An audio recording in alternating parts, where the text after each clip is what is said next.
Hello, my friend. This is Clyde. The most wonderful time in your day. If you suspect that I'm in the mood for Christmas, you are 100% correct. It is the most wonderful time of the year, and it should be for one main reason.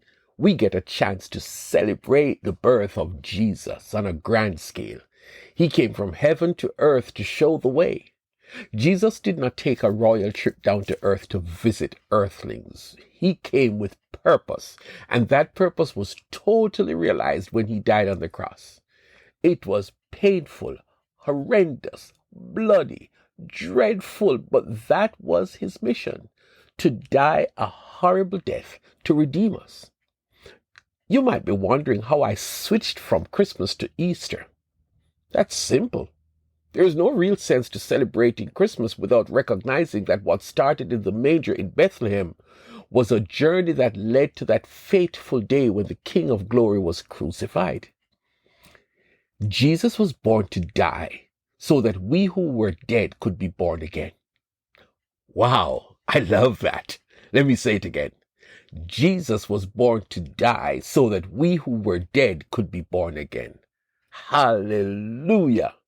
So yes, without apology, I declare Christmas to be the most wonderful time of the year. But we're not focusing on Christmas today. I want us to think of a time when we engage the King who was born to die for us, a time when we worship him. Many people think of worship when they go to church, particularly on a Sunday. Or more specifically, worship for some people is that segment of the church service when they sing a number of worship songs.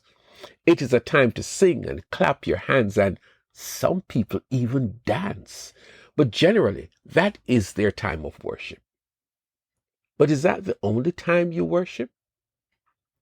Is there another time that we can worship the Lord? Let us look at two persons who we could learn from. The first one, David, who was the second king of Israel, was a worshiper. In fact, David and God had a great relationship that is seen in his poetry, his life before and after he became king. David had this brilliant idea that the most sacred item in the nation of Israel was the Ark of the Covenant, and he felt the Ark should be housed in a special place in the city of David, later called Jerusalem.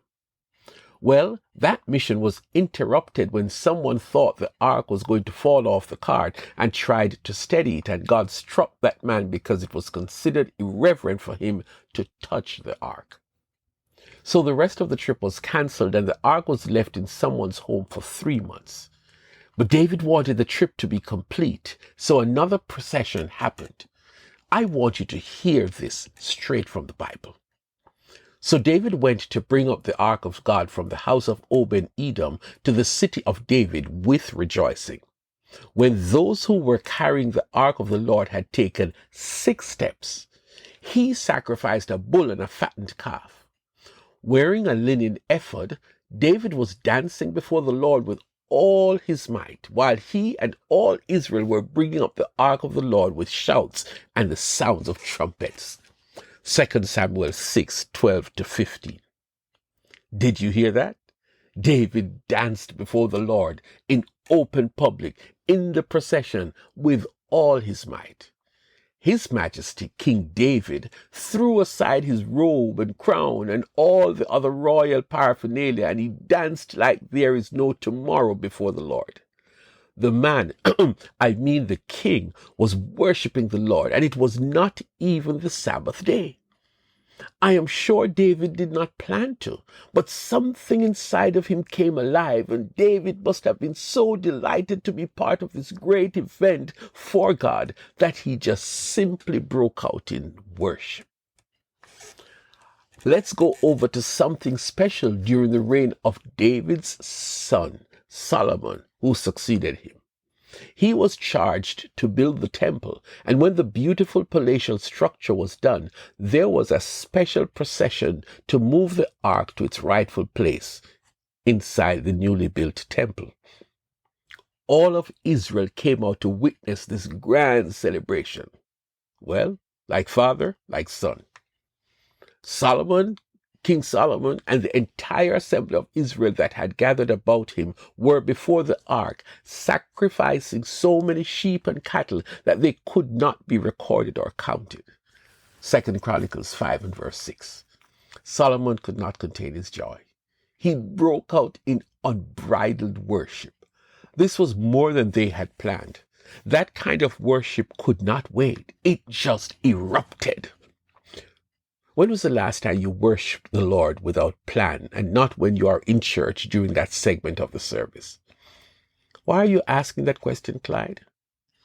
I do, because God deserves to be worshipped at any time when we come together at church, but he is so special that worship should be a regular thing. He deserves to receive spontaneous worship, worship when you're by yourself, worship when you are having your devotions. Worshiping God can occur anytime because of who Jesus is and what he means to you. I just lose it sometimes when I think of how Jesus saved me. I find it easy to start worshiping him when I think of the goodness of God in my life, that I don't deserve it, but that the God who made this universe has become my Father and I am his son, and that makes me break out in worship. Think about what Jesus has done for you lately. A prayer that Jesus has answered, a special feeling come over you when you're reading the Bible or praying. At any time, you can stop and worship Jesus. It doesn't have to be exuberant like David and Solomon, but it has to be sincere. He deserves it, man. After all, some of us do it with our spouses, spontaneous adoration. Well, try doing that to Jesus sometime today. He deserves all the glory, all the honor, all the praise. It could well be the most wonderful time of your day.